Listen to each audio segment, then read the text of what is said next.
I'm Peanut Tillman, and this is the NFL Players Second Acts podcast. My guy, with me as always, Mr. Roman Harper. What's up, baby? Feeling good, man. Feeling bright. I like that shirt today. Thank you. I appreciate it. It's a Carolina blue. It is. Well, I don't know. It's like a Carolina blue and a Wyoming brown.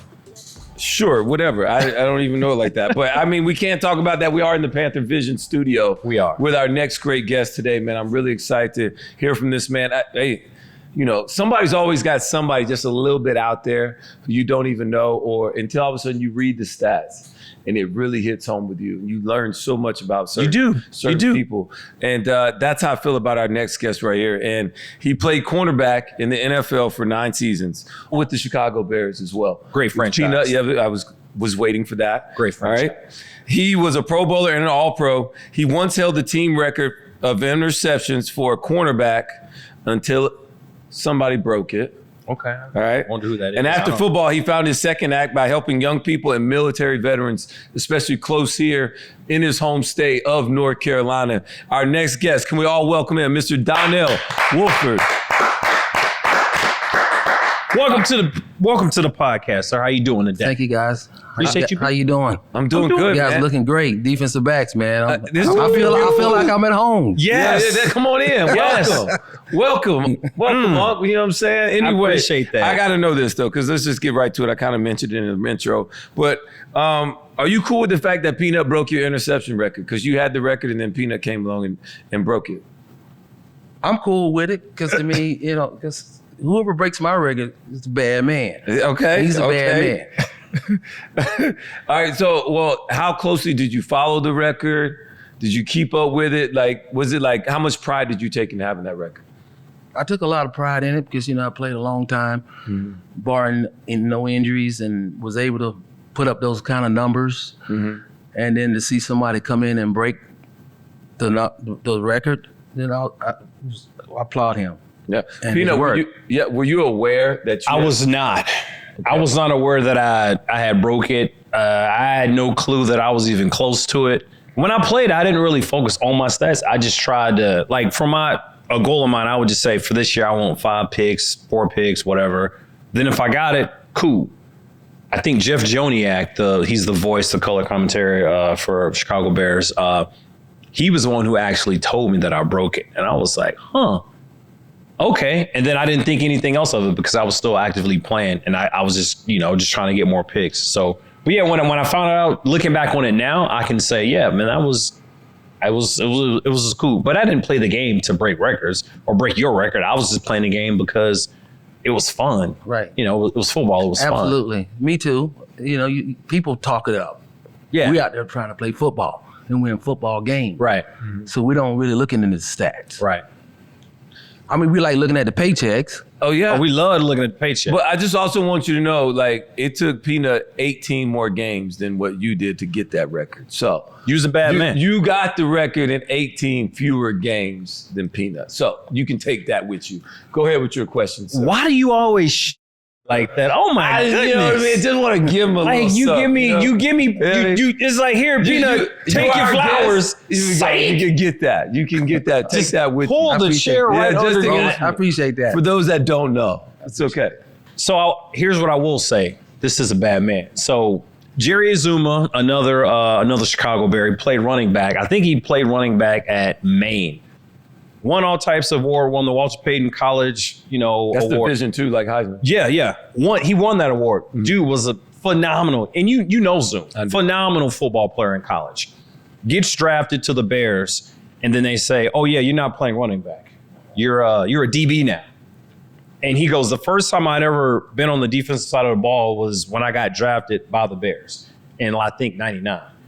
Similar to you go to Clemson, and you've been offense this entire time, right? Yes. And then you get to Clemson, and now it's like, oh yeah, you're a DB now. It was tough, because I'm used to having the ball and running this forward. Yeah. Versus going backwards and covering somebody. I don't know where they're going. So I have to make plays on those players. But it was tough, but I got adjusted to it by just working hard, watching film. And I was an athlete because I was a three-sport athlete, track, basketball, and football. I could have played basketball at Clemson.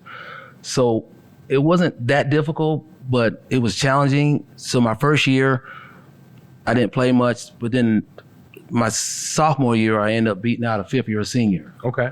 And then the rest is history. I mean, you were a two-time All-American. You had a little bit more than just history. You were really good. You were at Clemson. What was the hardest thing that you had to learn as a defensive back that was different than what you did on offense? When to turn your hips. Okay. People don't understand that. That's when he's even, he's leaving. Yeah, and all of a sudden they get up on you, got to turn and flip. So you got to know when to turn. If you don't turn, you turn too late or too early. A lot of things that happen. Yes. Not good for you. Yeah, that's true. Because wide receivers, they wait till the defensive back turns their hips to then break. Yeah. Right. So learning that part for you was the hardest part. Even though you were fast as you could be, that was hard for you. I love that. When did you start to feel comfortable at that cornerback position? Like when you were just like, you know what? Yeah, I got this now. I feel pretty good. Even though I know you're a two-time All-American, was it when you were still in college? Was it when you got drafted by the Bears? When I would pick off the football. Okay. Because I used to always had the football in my hand. Running back. Mm-hmm. Now I'm on the other side trying to get the football that way on the defensive side of the ball. So interceptions. Okay. When I picked up the ball, I got really excited about that part. Yeah. So when you picked off the ball, I kind of see you, being a former running back. Were you trying to run cats over, or were you just trying to avoid them? I'm trying to score, Peanut. Okay. Okay. I'll turn into, and then I switch down mentally. I go from defensive back. Now I'm going to running back. Yeah. So I'm trying to get to the end zone. Every time. ASAP. I like that. What was your welcome to the NFL moment? We love to ask guys different times. Was it preseason? Was it regular? Like, when did that happen for you? Like, oh, this is the league. And 1989, we played the San Francisco 49ers over in Germany. Okay. Preseason game. Okay. Ooh, preseason. And I got a chance to go against Steve Young, Jerry Rice, Ronnie Lott. Mm-hmm. So that was a pivotal moment for me, that I look around all these Hall of Famers, all these great players, and I'm going against them.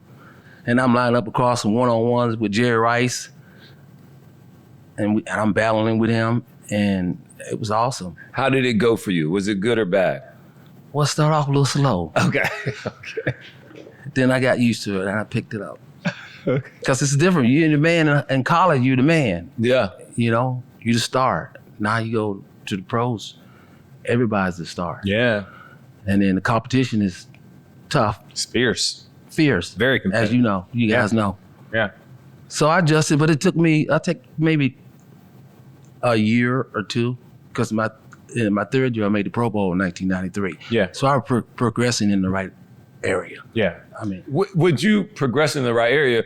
How much credit would you give, or kind of, I don't want to tell you what to give credit to, but what was it like being drafted to a defense that was already so well known and so established, like Richard Dent, Mike Singletary?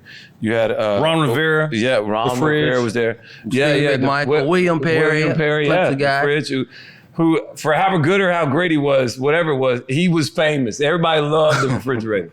Everybody loved it. So when I got drafted, he's a Clemson guy. I'm a Clemson guy. Yeah, he He is. took me under his wings. Okay. Those big wings. And, he wouldn't let anybody bother me. He said, if you need anything, you just let me know. But getting in that huddle with those guys, I was nervous. Oh, yeah. Because they just come off winning the Super Bowl. Right. And they drafted me to come in and start, and I did start. But I was nervous because I didn't want to mess up. And those guys looking at me, and Mike Singletary looking at you with his eyes like this. He's the captain of the defense. Mm-hmm. So, but it was a great experience. I adjusted and adapted it. Yeah. So I'm from Chicago. I was born on the South Side. Huge Jordan fan. As you can see, I got on some J's right now. I like them. Half the shoes I own are Jordans, right? You trying to get a deal over here? I would love a deal, MJ. Or I'm sorry, I'd love a deal, M. They've been calling him M. So You're not even that. Mama cool. call him M. I'm gonna call him M. His mama don't call him M. She probably calls him Michael. Keep going. But I'm a huge Jordan fan, as is half of the globe, right? You kind of were in Chicago during his era. What was it like in Chicago in that Michael Jordan era? Oh, it was great. You know, we were winning, they were winning, and we'd go in the streets and hang out a little bit and have dinner, and we would always cross paths. And great guy, and he's North Carolina, Chapel Hill guy. So I'm from here. Mm-hmm. He's from here. So we just hung out and had a good time. Did you own a pair of J's? Of course. You had to have them. You had to have them. Even back then, you had to have them. Yeah. Roller, you had to have them, man. Okay. I didn't know. Because, now everybody wears them. It's so popular now. Right. But back then, it was like, nah, you was back then too. Like, you had to have them. Right. Because y'all, back, I was just a little kid in I wasn't knee high, but, if you had money, you had to have some J's on. That's what's up, though. Some things don't change. Never change. Okay. George will never change. Now, and he used to get me tickets for games. I used to go watch him play. Okay. So, we had a pretty good relationship. Yeah. So what was one of the best games you saw him play? Because you saw him, I'm kind of jealous because you saw him play live. I've met MJ a few times. I've watched all the games. I got the shoes, the clothes, whatever. But what was the best game you saw live? When they were playing the Pistons, because it's a very physical game. Yeah. They were going at it, And your boy just kept doing his thing. He kept doing his thing. They would knock him down, he was getting back up. So let's talk about post-football. You have a great career. And since then, what keeps you busy? What keeps Donnell Woolford busy? And what brings you joy as you've gotten older? Well, I coached high school football at East Lincoln High School for a few years when I retired. Then I also coached at Clemson a couple of years. I went back and finished my degree. Yeah, congratulations on that. Thank you. You got a ring, didn't you? Yeah, 2016 we beat Alabama. Yeah. I was a defensive back assistant. Time out. Say that again. Who did y'all beat? Alabama.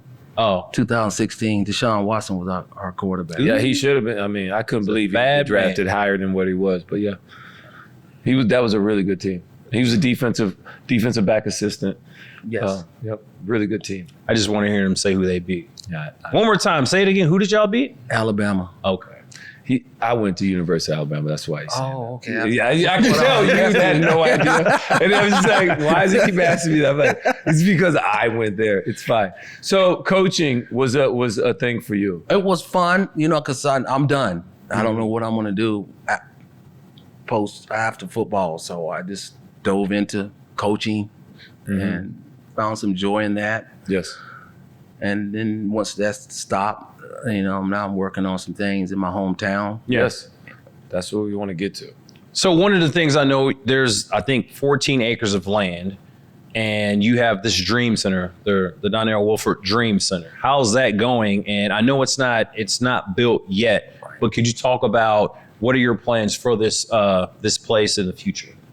Well, I believe in strong community. Yeah. Because if you have a strong community, everyone wins. So when I was growing up, I had the support around me. Yeah. I had a good community around me. I had the Boys and Girls Clubs. So I want to provide that same service now to my hometown and with this center, with the military veterans, kids at risk, senior citizens, and just give back to my community and make it strong. Yes. It's Fayetteville. Yes, Fayetteville, North Carolina. I know you help a lot of veterans. Fayetteville, that is where the military base. Yeah. Fort Liberty. Fort Liberty. They changed names. Yes, sir, you're right. Can you talk about some of the things that you've done with some of the military veterans? My father served in the military for 30 years, so we traveled around the world. Yeah. And he retired at Bragg. Yeah. Well, Liberty. Liberty. And, he's a strict parent. My mom, she brought me to church every Sunday. And that was the foundation of my life. And now I want to give back. And I'm happy to do that. where did you get this passion to want to give back? Was that your father that, well, he was a little bit strict, but what made you want to say, you know what, I want to give back. I want to continue to push back and pull forward to my community. I seen him serve our country and the ups and downs, trials and tribulations, and he would always come home and love on us and make sure we were doing the right things and we had food on the table and love. What rank was your dad? Because my dad served. My dad did 20. I was a military brat. Lived overseas, did the whole thing. Pretty sure we had a similar upbringing as far as that. What rank was your dad? He's a drill sergeant. Okay. So I always had to walk a straight line. Oh yeah. Because when he come home from work, he's in the house. We had to walk a straight line. Yeah. I don't know many drill sergeants. There was no shortcuts. Yeah, I don't know many drill sergeants that know how to cut it off either. They don't know how to be a drill sergeant in just this. And one time, I can tell you this story. One time, I forgot to take the trash out. We have to do our chores, right? When kids do your chores, you get in trouble. So I forgot to take the trash out one night, and I get up the next morning. I'm smelling something, smelling this and smelling that. He had dumped the trash in my bed to remind me I forgot to take it out. I never forgot to take the trash out again. Ever again? I might try that. In my bed. Yeah. I think I might try that. I'm liking your pops right now. The next time my kids don't take out the trash, I'm just empty it in their bed. Great deterrent. I love it. I'm gonna try that. I mean, it's a hard statement. It's a big statement. It's a big statement. I'm gonna try it. Donell, I want to know about your experience, because we like to, showcase not only what our legends do in the NFL, but also sometimes let's pat the NFL on its back and give them their flowers too. The NFL, what was your experience like with the NFL continuing education program? You mentioned it earlier, how you went back and got your degree and finished that up. That was the reason I went back, because of that. Yeah. They provided that service. I signed up and took advantage of it. And then on top of that, Coach Sweeney gave me an opportunity to coach as well. Yeah. So I ended up getting a degree and a national championship in 1 year. All in 1 year. Man, Clemson been good to you. That was good. It's been good. Clemson been good to you. Clemson been real good. Oh man. And my daughter, she's just got hired there. Oh really? IPTE. What now? IPTE, which is the fundraising department. Yeah. She just got hired there. She graduated too. She was in school when I was in school, and I told her, I said, you gonna help you, old man. I got into the school, so I need you to help me with my schoolwork when I need you. That's I like so that. good. I like that. That's cool. Did y'all graduate at the same time? No. Okay. No. He's still beating. No, she told me, Dad, you don't go downtown. You got to stay in your house. You can't come down there with my friends. Don't come out in the streets. I don't need you in the streets now. You just stay y'all in never show up at the same parties, nothing like that. Y'all were never at the same That's so funny. Kappa parties. She get me up, man. Oh man. Hey, Dad, don't be coming around here talking about daughter. Don't be saying nothing like that. Don't you do that. No, she didn't know I was going to run off them little boys that were chasing her. That's what she didn't want. I like it. Maybe we could do that when our girls go to school. We can just go to a college party and act like we in there. Peanut, I'm just not going to say anything on tape. No? Nope. Okay. Not gonna, we'll talk offline. Not gonna You gave me some ideas. We could just dress down, watch our We're kids. just not going to do it. You know what, Okay. Mr. Donell, we're gonna ask you this. All right. We try and ask a lot of our guests this and really pick their brain. And you seem like a lot of people have influenced you. You've been through a lot of different things and you've seen a lot of different things. Influence, as people that have really affected you, kind of shaped you and made you who you are up until this day. We like to ask the Mount Rushmore of influence. So and everybody, 4. Yeah, so you got 4 Okay. of your life. Who would those people be? My father, my mother, my high school coach. Why? Well, why? Because they're the foundation. They brought me into this world. And they taught me a lot. All right. Coach, why? Coach, he's a mentor. We had one car. He was taking me to all my official visits. And he took me down to Clemson. Just being there supporting me and my family. Yeah. Okay. And that's 3. So you get who's the number 4? My pastor. Okay. Current or old? Was it the same one? Pardon me. Which pastor? Is it your current pastor? Former pastor or Former one pastor. today? The one today. Okay. Okay. Yes. And why would you say this particular pastor?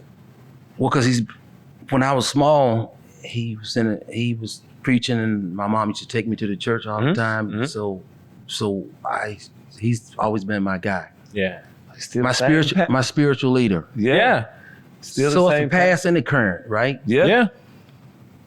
That's necessary. You gotta have that spiritual advisor. No doubt. That's like the living word, man. It is a living word. Hey, Donell, you off the hot seat, man. Oh, thank good. you for coming. Thank you, man. You off the hot seat. We appreciate you coming out, man. Thank you for truly And good luck blessing with us. with everything you got going on too. Don't go nowhere yet. Okay. You can't leave yet. All right. We ain't let you off that fast. All right. Peanut's gonna get us out of here first. No, he ordered some food. You guys got to get out. No, we gonna do that too. those were for our kids. That wasn't for us. That was I for us. appreciate that too, Peanut. Yeah, I ordered for him, my kids. I would have ordered you some, but it's going to a whole different place. I'll catch you next time. Yes, sir. I'll see you in next time. Chicago. Yes, sir. Yeah. Yes, sir. Hey, Catch me remember, outside. How about that? 18 less games too. Remember that. He's gonna wear that out. He's gonna wear you out about Alabama too. And what? There Wait, it what? is. 2016. 2016. Okay. I'll give you some. Hey, Peter, I'll give you some ammunition back. I appreciate that. Look, hey, I'm Peanut. This is the NFL Players Second Acts podcast. Like, share, subscribe, follow. Please watch this episode and other episodes on the NFL's YouTube channel. I thought it was mine, but it's not. It's the NFL's YouTube channel. It's ours. It's kind of like it's ours. I'm gonna just say it's mine. You know, it's something like that. It's something like that. Look, Apple Heart Podcast, iHeartRadio. That's it. That's it. That's it. Just share, like, subscribe, follow, comment, link. Yep. Tell a friend, tell a friend, Tell a friend. tell a friend. We out.